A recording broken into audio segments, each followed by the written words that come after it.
Hello and welcome to today's episode of The Untold with me, your host, Abdullah Al-Hindiani. For today's episode, if you are a coffee drinker, if you enjoy anything about the process of making coffee, especially specialty coffee, this episode is for you. For today's episode, we have Omar Baltaji, who's a coffee expert, and I do mean that. He's a very experienced coffee expert. He's going to be sharing with us all of the highlights, the key process, what it takes to make great coffee. So if that sounds appealing to you, stay tuned. We'll come right back with him. And we're back on The Untold with Omar Baltaji, who's a coffee expert. And I do want to give you that special pronunciation because you are, I believe, the first coffee expert on The Untold we've had with me. So welcome. Thank you very much. Thanks for having me here. Thank you. And I do want to ask you, before we get into the nitty gritty of your, field of expertise, talk us about Omar. How are you on a, day-to-day kind of life? I'm a father of three. Wake up every morning, do my daily routine sports, and then I have my peaceful cup of coffee. I make it with passion, so I can start my day in a great way. Yeah. Then I go to my work in coffee business and enjoy my life every day like this. And so talk us through that, kind of journey. What got you first into working with coffee precisely? Okay, I started my career journey as a fit-out contractor. I have my business in fit-out contracting since 2012. And then back in 2016, pre-soft opening of a very famous cafe local brand in Kuwait. I had a chance to try the specialty coffee. It was my first specialty coffee cup. I remember back then the owner was explaining to me in deep details about coffee, origin, variety, which back then it was Chinese to me. But now, thank God, I learned more about coffee. I quit my day-to-day job in fit-out business and start my journey exploring exploring coffee in different ways. Traveled to different countries, seeking knowledge, seeking experience, basically. And today I am an authorized trainer by SCA, Specialty Coffee Association. We have in our business an academy.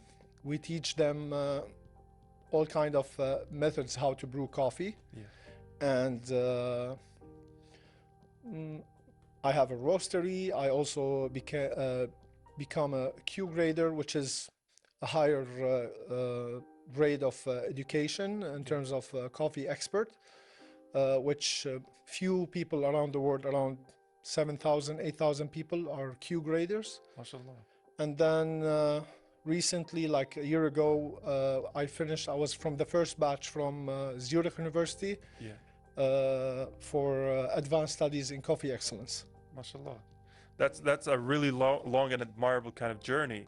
But I do want to take you on this first few days because you've said that, that first specialty coffee, made you experience something you haven't experienced before, and it made you, basically leave your job and go into another career. So I want to ask you, when you made that decision, like what did you feel like, right? What was the emotions? So basically, when I had that cup of coffee, coffee is part of our culture, basically. We serve coffee in good times, bad times. Where I come from, welcome coffee drink, goodbye coffee drink.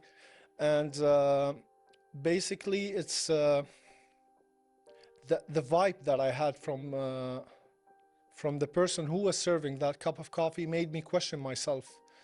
Am I enjoying my day-to-day job? Am I doing the right thing? It's not only about the money, it's about enjoying the journey itself.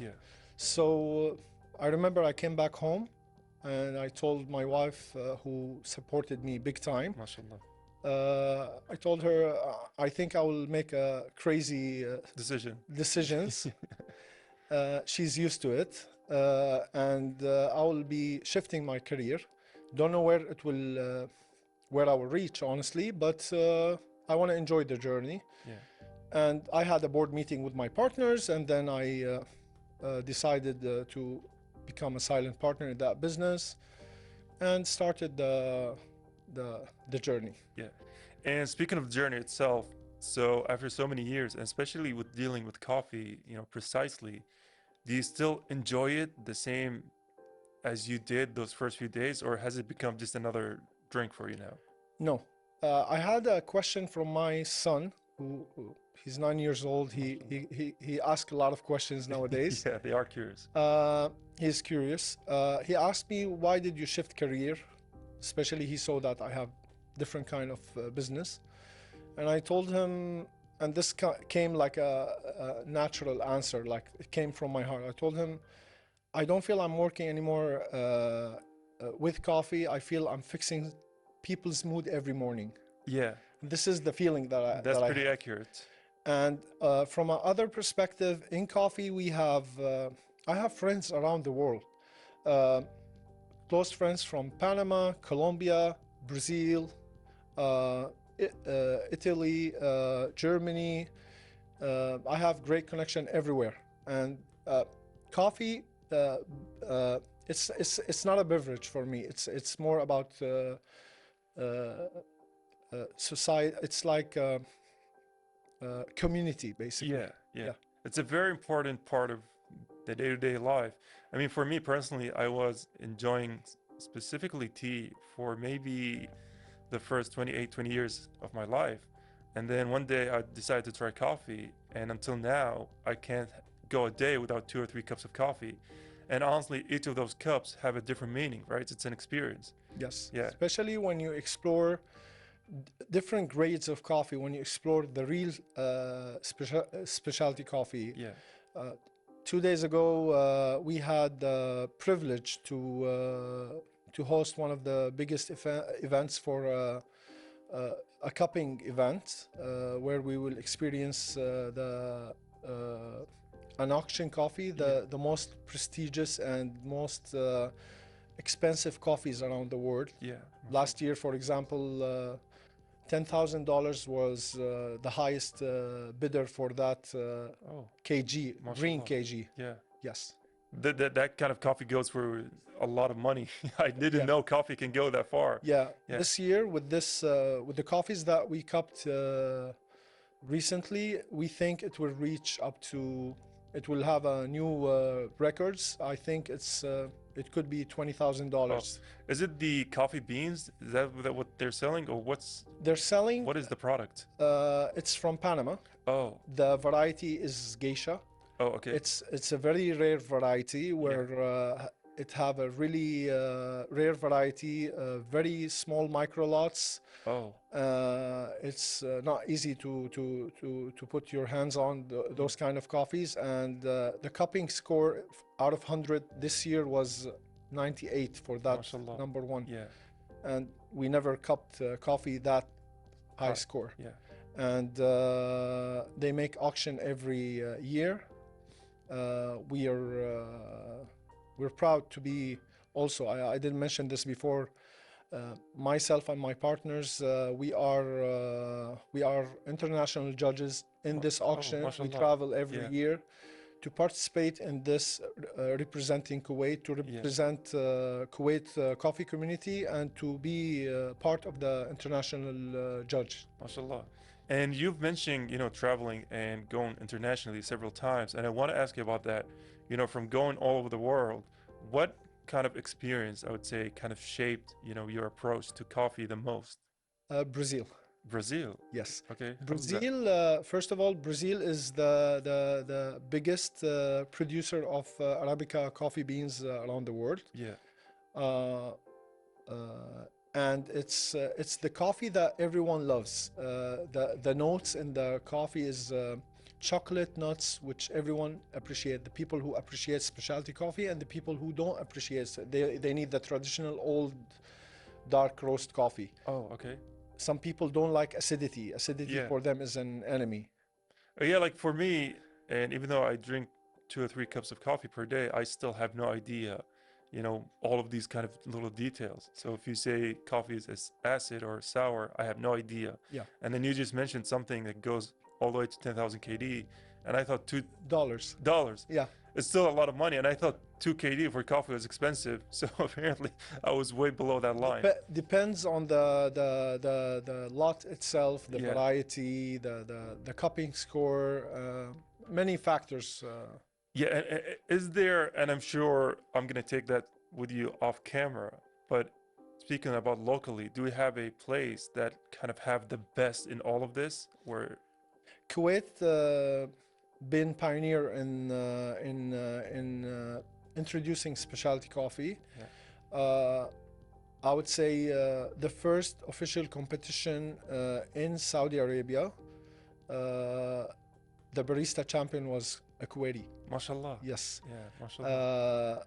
And since I've entered this business since 2018,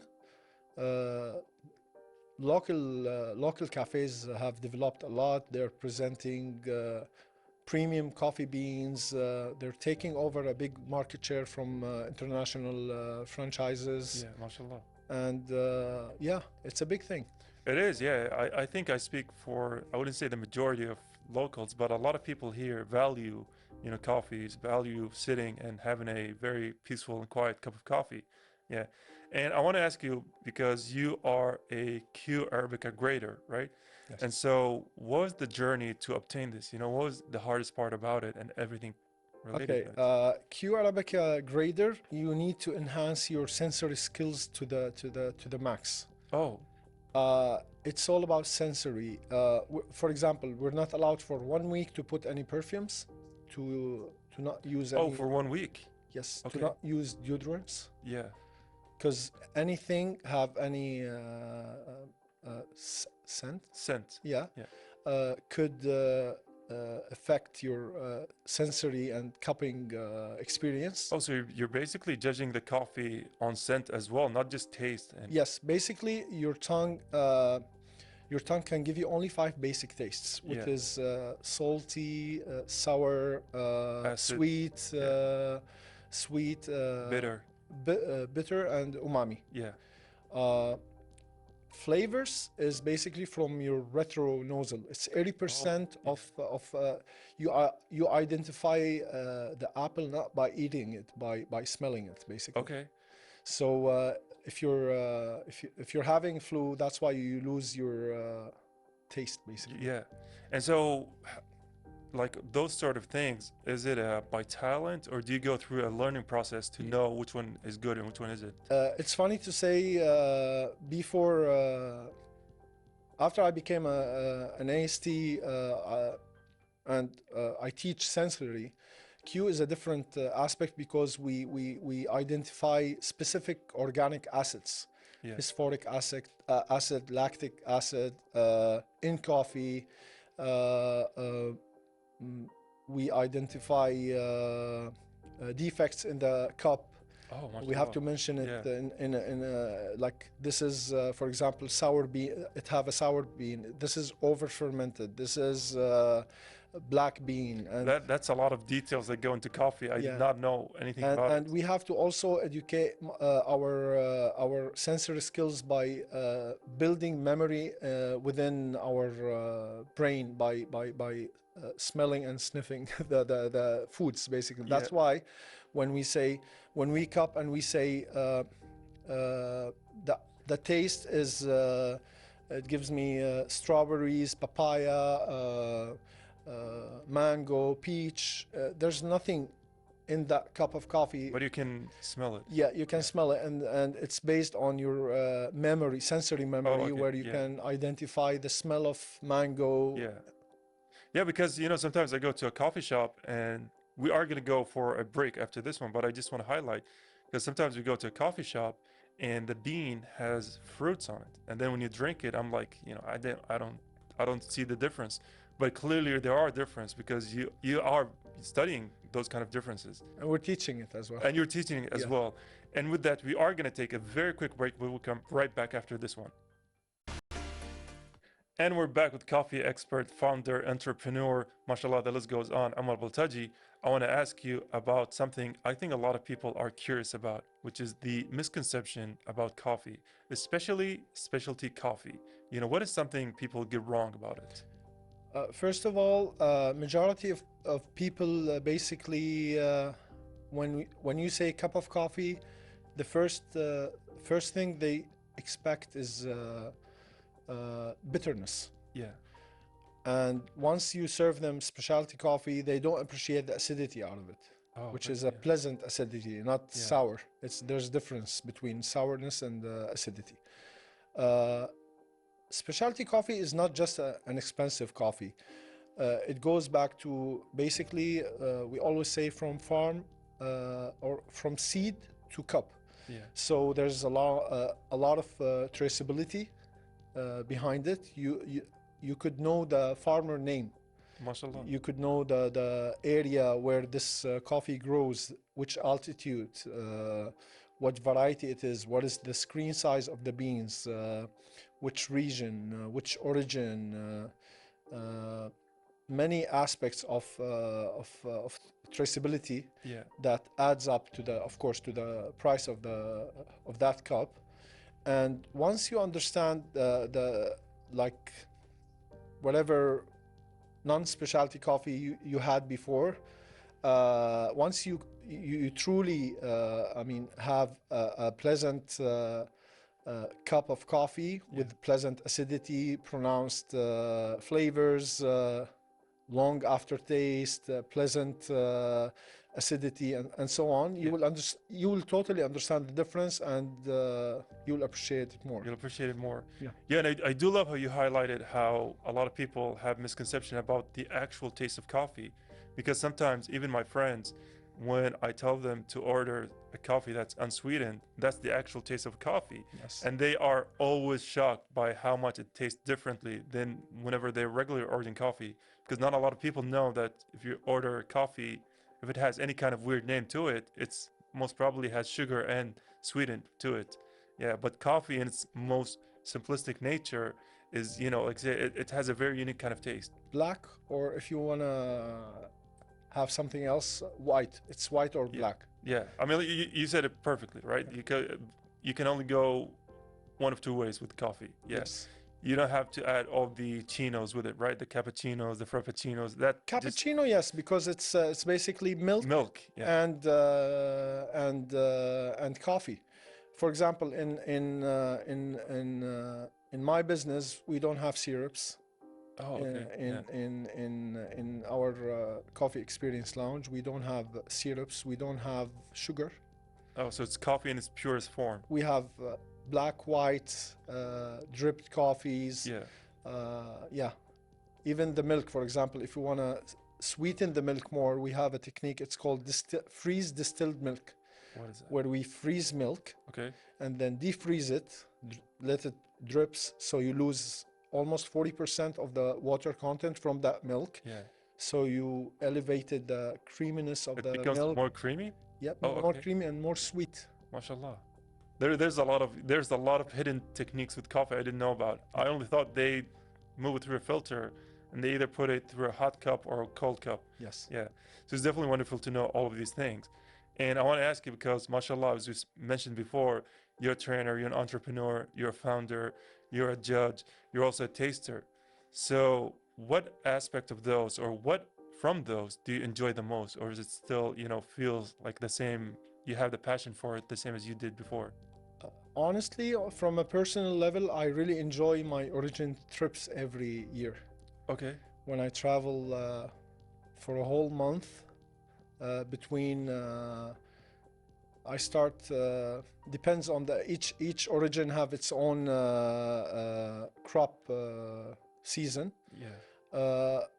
I enjoy going to Brazil, Panama, Colombia. Sometimes I go to Ethiopia. I really enjoy my origin trips. So, you know, if I was to put you on the spot, and I know that out of everything you said, you said that Brazil helped you the most in your journey. But if you were to pick the beans from the best, place, where would that be? My cup of coffee? Yeah, Panama. Panama. Yeah. Okay, so what is so different about beans from Panama, the taste-wise? Okay. The variety geisha was discovered and founded in Ethiopia. Okay. To grow the geisha variety tree is very hard. You need to have incentive. شنو بالعربي؟ يعني عناية فائقة. Intensive. Sorry. Yeah. Intensive care for the tree, and the crop. The crop out of this tree is very minimum compared to other varieties.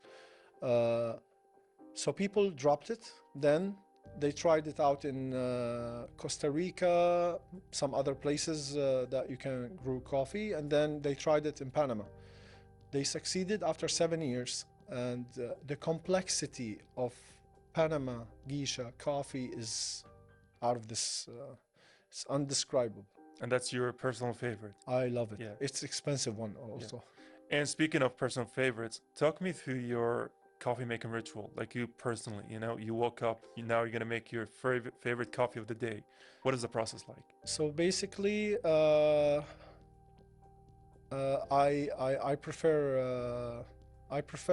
like all kind of brewing methods. Espresso, which is a pressure brewing, or filter, which is drip coffee. Yeah. In home, I want to simplify it. I don't want to complicate it. So I do my drip they call it V60. Oh, okay, yeah. Because it's there's no creativity out of the name. It's V-shape cone and 60 degrees angle. And it just drips into the use gravity as a dripping conduit. Yeah. I grind my coffee freshly. I just grind them.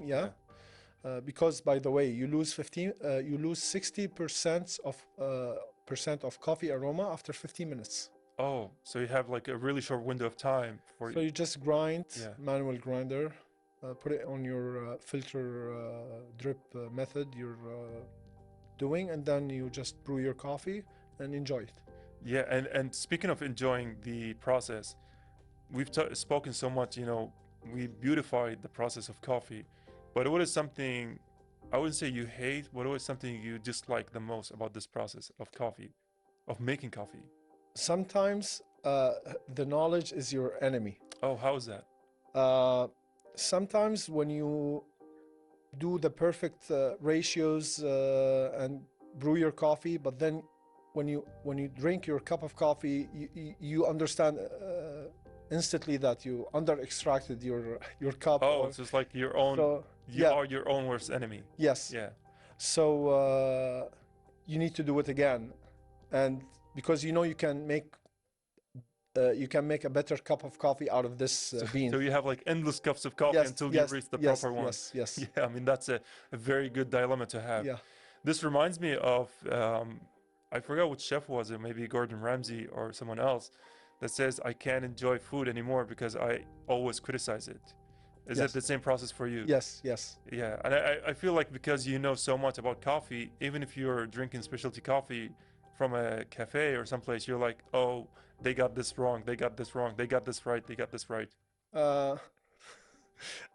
When I go to a random cafe that I don't know what they're doing, I check their coffee machine, how it's clean, look at the barista, how he's extracting, counting the seconds for the first drop from the espresso. You're innately judging them, even if you don't actively try to do it. Yes. Yeah. And has that process make drinking coffee less fun for you? No. Yeah, you still enjoy that cup of coffee the same time you enjoyed it the first few days. Yeah. And we mentioned your, I would say, mashallah, accomplishments. So what's next, right? What's the future looking like for you, Omar? Honestly, we're exploring opportunities among the region. There's already we finished our 5 years strategy for expansion MashaAllah. in the region. We have many interested investors. They believed in us and in our story. They appreciated our growth path, and soon we'll be in different countries among the region. MashaAllah. I mean, we did mention that you are the coffee expert, and I would say, MashaAllah again, because you have given us nothing but pure facts and new information about coffee, and your passion does show. So I do wish you all the success. I truly do. Thank you very much. Thank you. But unfortunately, that was the end of our segment, the conversation segment of The Untold. And if you have any last words you'd like to share with the audience, especially about pursuing such a niche kind of field, I mean, the mic is all yours. Follow your, I mean, if you believe in yourself, in something, just follow your dreams. I didn't know that I will be today here talking about my path in coffee just because of one cup of coffee that I had 8 years ago. MashaAllah. Eight. Yeah. MashaAllah, I think that's a key takeaway from this conversation, is that no matter how insignificant a moment may appear like, you don't know how much it's going to impact your life significantly. And with that, I do want to thank you for sitting with us, and I do want to appreciate you sharing with us all of this knowledge about coffee. So thank you one more time. Thank you. Thanks for having me here. Thank you. And with that, ladies and gentlemen, we are going to take a very quick break, but we'll come right after this one. So stay tuned.